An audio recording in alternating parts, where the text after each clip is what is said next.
సంవత్సరాల తరబడి government job కోసం వేచి చూస్తున్నారా? కేవలం 8 నెలల్లో మీ కల నెరవేర్చుకోండి. వెంటనే కింది నెంబర్స్ కి కాల్ చేయండి.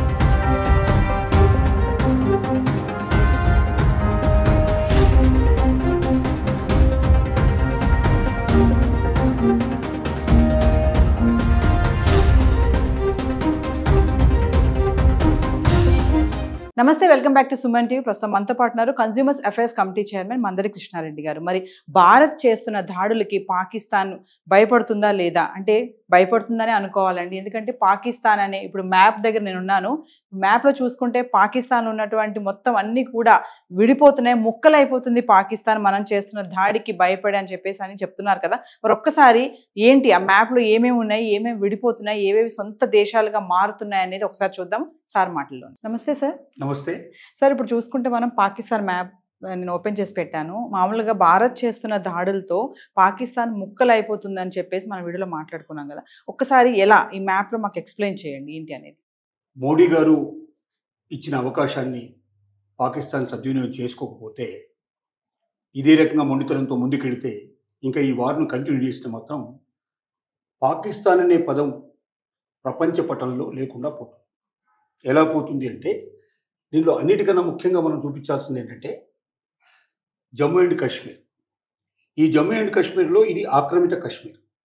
అంటే ఇది మనం ఒకప్పుడు దీంట్లో ఉన్నది భాగం, కానీ యుద్ధంలో వాళ్ళు దీన్ని ఆక్యుపై చేసుకోవడం వల్ల ప్రపంచ దేశాలన్నీ ఎక్కడైతే ఉన్నారో ఆ రోజున యుద్ధం ఆపిన రోజున అది వాళ్ళకే చెందేటట్టుగా తీర్మానం చేయడం వల్ల పాక్ ఆక్రమిత కాశ్మీరు ఇక్కడ ఉంది, ఇది మనది. కాబట్టి ఫస్ట్ జరిగే అటాక్ ఏంటంటే దీని మీద అటాక్ జరుగుతుంది. ఈ ప్లేస్ అంతా కూడా మనం ఇండియాకి తీసేసుకుంటాం, అంటే ఇది ఇండియాలో వచ్చి కలుస్తుంది. ఇంకా దీని మీద పాకిస్తాన్కి సంబంధం ఇంకేం ఉండకుండా పోతుంది కంప్లీట్గా. దీని తర్వాత ఇక్కడున్న సమస్యల లోపల మనం కిందికి వెళ్ళి చూద్దాం. ఇక్కడ నుంచి స్టార్ట్ చేసుకుంటే బెలూచిస్తాన్, ఇది బెలూచిస్తాన్. ఈ బెలూచిస్తాను ఇవాళ మీకు దీంట్లో క్వెట్టా అని కనబడుతుంది. బెలూచిస్తాన్లో ఇది క్వెట్టా. అంటే ఈ బెలూచిస్తాన్ ఏంటంటే లిబరేషన్ ఫ్రంట్ ఉంది ఇక్కడ. అంటే ఆల్రెడీ ఇది పాకిస్తాన్లో ఒక భాగమే, కానీ వీళ్ళు మాకు స్వతంత్రంగా దేశం కావాలని ఎన్నేళ్ల నుంచో వీళ్ళు పోరాటం చేస్తున్నారు. వీళ్ళంతా బెలూచిస్తాను లిబరేషన్ ఆర్మీ కింద చెంది వాళ్ళే ఒక సైన్యాన్ని తయారు చేసుకుని అనేక సార్లు పాకిస్తాన్ సైన్యం మీద దండయాత్ర చేశారు. ఈ మధ్య పాకిస్తాన్ ట్రైన్లో వెళ్తున్నటువంటి పాకిస్తాన్ మిలిటరీని 15 మందిని వాళ్ళు చంపేశారు, హతమార్పు చేశారు. సో వీళ్ళు అప్పుడప్పుడు వీళ్ళు దాడి చేస్తూనే ఉంటారు, వీళ్ళు మిలిటరీని చంపేస్తూ ఉంటారు. వీళ్ళు నిన్న రాత్రి చేసింది ఏంటంటే, మన భారతదేశంలో వీళ్ళు దండయాత్ర చేసినప్పుడు మళ్ళీ తిరిగి మనం పాకిస్తాన్ మీద దండయాత్ర చేసినప్పుడు వీళ్ళు అక్కడ ఉన్నటువంటి క్వెట్టా అనే ప్రాంతాన్ని వీళ్ళు ఆక్యుపై చేసుకున్నారు. దీని నుంచి ఉన్నటువంటి మొత్తం మిలిటరీ అంతా బయటకు పంపించేస్తారు. ఇప్పుడు ఇది వాళ్ళ స్వాధీనంలో ఉంది. నిన్న రాత్రి ఇది స్వాధీనంలో క్వెట్టా, ఇది దాని పరిస్థితి. ఇప్పుడు ఈ బెలూచిస్తాన్ అనేది సపరేట్ అయిపోయింది, ఇది ఒక ముక్క అయిపోయింది. రెండోది ఏంటంటే ఇక్కడ పంజాబ్ ప్రాంతం కూడా దీనిలోంచి విడిపోవడానికి సిద్ధంగా ఉంది. వాళ్ళు కూడా సంతృప్తికరంగా లేరు, ఎప్పటి నుంచో వాళ్ళు కూడా లిబరేషన్ కోరుకుంటున్నారు. పంజాబ్ సపరేట్ అయిపోతుంది. నెక్స్ట్ సింధు ప్రాంతం ఉంటుంది కింద, సింధు ప్రాంతం కూడా సపరేట్ అవ్వడానికి సిద్ధంగా ఉంది. పంజాబ్ సపరేట్ అయిపోయింది, సింధు సపరేట్ అయిపోయింది, బెలూచిస్తాన్ సపరేట్ అయిపోయింది.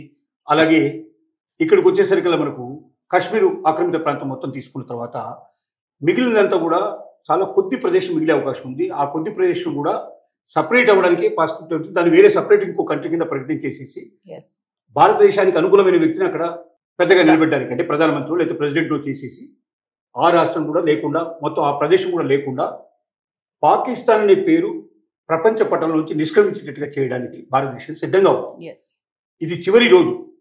ఈ రోజు కూడా ఒకవేళ వాళ్ళు ఏమాత్రం కూడా నిన్న రాత్రి ప్రవర్తించినట్టుగా ప్రవర్తించే ప్రయత్నం చేస్తే మాత్రం ఇక నో మోర్ పాకిస్తాన్ అనేది మాత్రం ఖచ్చితంగా 100% మనం చెప్పుకోవచ్చు. పాకిస్తాన్ మ్యాప్లో మనం చూసుకుంటే మీరు అన్నట్టుగా బెలూచిస్తాన్ ఒకటి, Balochistan next coming to Sindh, Punjab, ఈ ప్రాంతాన్ని క్వెట్టా, ఇవన్నీ కూడా డిఫరెంట్ గా విడిపోతాయి.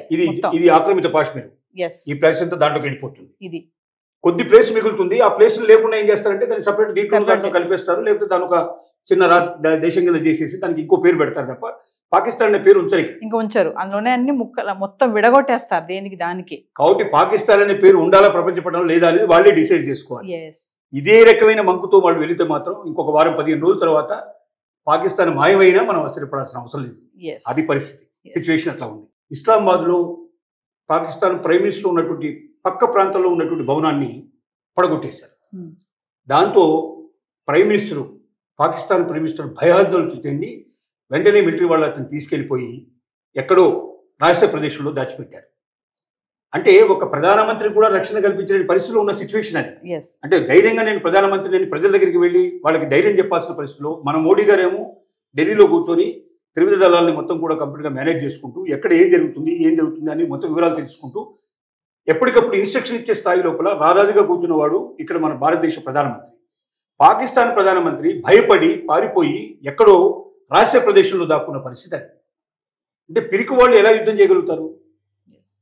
ఎట్లా పాకిస్తాన్ నిలబడగలుగుతుంది? ఇంత భయం ఉండి కూడా ఎందుకు వస్తున్నారంటే అక్కడ జరుగుతున్న పరిస్థితి ఏంటంటే అక్కడికి ప్రజలు ఒకవేళ భారతదేశం మీదకి వెళ్ళకపోతే ప్రజలు వాళ్ళని తనేటట్టు వాళ్ళు క్షమించలేని పరిస్థితిలో ఉన్నారు. కాబట్టి అక్కడ ఉండేయాలంటే తప్పనిసరి ఏదో ఒకటి చేస్తున్నట్టు కనపడదు. అందుకే నటించేటువంటి పరిస్థితి తీసుకొచ్చారు. అక్కడ ఆర్మీ చీఫ్ నిన్న రాత్రి అతన్ని పీకేసి కొత్త ఆర్మీ చీఫ్ని పెట్టేశారు ఇమీడియట్గా. ఒక కొత్త ఆర్మీ చీఫ్ తీసుకొని ఇంత పెద్ద యుద్ధం లోపల పాల్గొనాలంటే అది సులభమైన విషయం కాదు. మొత్తం అవగాహన చేసుకొని స్టడీ చేయాలి, చాలా చేయాలి. ఇది అంత సులభమైనటువంటి విషయం కాదు. కానీ అక్కడ ఏంటంటే అసలు ఇది ఒక యుద్ధం అని భారతదేశం గెలుస్తామని నమ్మకం వాళ్ళకి ఏ పరిస్థితులు లేదు. ఏదో ఒకటి చేసినట్టు చేసి నటించేసి ప్రజలు నమ్మించాలనే ప్రయత్నం తప్ప అంతకన్నా ఏం లేదు. కాబట్టి ఈ నాటకాల కోసం చేస్తున్న పనే తప్ప బలం లేదు. అసలు మన మిలిటరీ ముందర వాళ్ళ మిలిటరీ 4వ వంతు కూడా లేదు.